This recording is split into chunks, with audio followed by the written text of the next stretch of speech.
मेरे दोस्तों नमस्कार। तो आज एक भारतीय समय अनुसार सुबह-सुबह एक बहुत बड़ी खबर आई है जो कि मिडल ईस्ट वार से रिलेटेड थी। वहाँ पे खबर ये आ रही है कि ईरान और यूएस के बीच जो सीज़फायर हो गया है, ये सीज़फायर मात्र 2 हफ्ते के लिए हुआ है और इस सीज़फायर के क्या पॉइंट रखे गए हैं उन्हें मैं एक-एक करके बताऊँगा।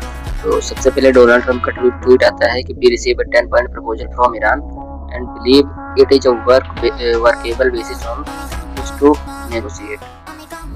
Trump call Iran 10 point ceasefire work proposal as workable basis. तो देखते हैं अब कि ईरान के 10 पॉइंट कौन से हैं जिनके जरिए ये सीज़फायर करने की कोशिश की गई है 2 हफ्ते के लिए।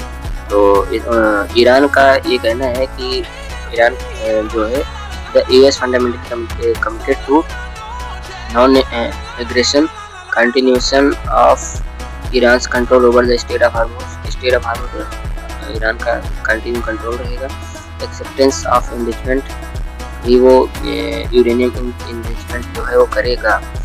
Lifting all primary sanction, lifting all secondary sanction, termination of all UN security council resolution, termination of all IAEA board of governors resolutions, payment of compensation of Iran or no withdrawal of US combat forces from the region, cessation of war on all fronts including against the heroic Islamic resistance of Lebanon। तो ये Iran के 10 points हैं। तो Iran के 10 point जो हैं अब US के सामने रख दिए गए हैं जिसके बेसिस पर 2 हफ्ते के लिए सीज़फायर हुआ है। अब देखने वाली बात ये होगी कि क्या ईरान इन सभी 10 पॉइंट्स को मान लेता है या फिर वो सिर्फ 2 हफ्ते के लिए अभी इसलिए सीज़फायर कर रहा है क्योंकि उसके पास हमें लगता है कुछ आर्टिलरी कम पड़ गई हैं। तो अपने आर्टिलरीज को इकट्ठा करने के लिए, उनका ज़ख़ीरा बनाने के लिए इतना समय उसको चाहिए। उसके बाद वो एक ऐसा अटैक करेगा जो ईरान को पूरी तरह से तहस-नहस कर देगा।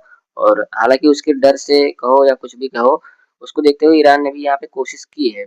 और इसका सबसे बड़ा एक बात ये निकल के आ रही है कि यहाँ पे डोनाल्ड ट्रंप ने पाकिस्तान के पीएम शहबाज शरीफ और पाकिस्तान के आर्मी चीफ आसिम मुनीर को लेकर बहुत बड़ी बात कही है। उन्होंने कहा है कि ये जो है आसिम मुनीर और शहबाज शरीफ ने बहुत कड़ी मेहनत की है, बिना थके हुए टायरलेसली मेहनत की है इस नेगोशिएशन को कराने में। उनका बहुत हार्दिक स्वागत और अभिनंदन करता हूँ इसके लिए। अब देखने वाली बात होगी कि पाकिस्तान